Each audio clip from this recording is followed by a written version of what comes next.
камин. Классные штуки. Кто-то хочет в доме, в беседке, в бане. Смотрите, какой мы сделали здесь. Отделка, рваный камень, талькохлорид.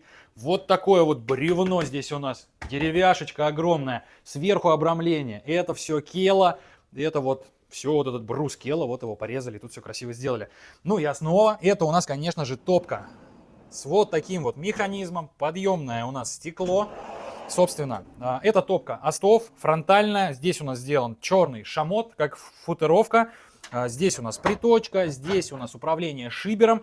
По бокам это вытяжки, да, решеточки. Ну и, собственно, вот такой камин. Хотите в дом, в баню, в беседку, звоните в Витагор, сделаем вам такой же, ну или другой. Обращайтесь.